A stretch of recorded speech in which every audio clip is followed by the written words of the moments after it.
This is the old cow milking parlour, actually. It was the last as a farm in the 60s.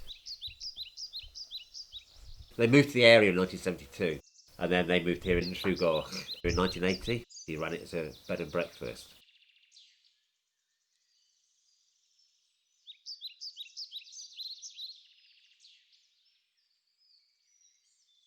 We got to know them in the early part of this century. And they were already, quite old. Reg in his 70s, George in his 80s.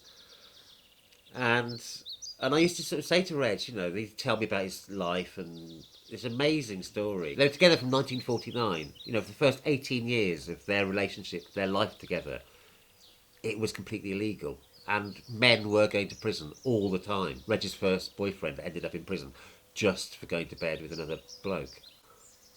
So it was very real, and Reg never lost the paranoia and the terror and the fear that background instilled in him. He never lost it to his dying day. He was still full of self hatred, to be honest, because of all of that. So I used to say to Reg, oh, one day I'll kind of write your story, and he just couldn't see why anybody would be interested in the slightest. And I'd say, no, I will. Oh, don't be silly. He'd say, oh, don't be silly.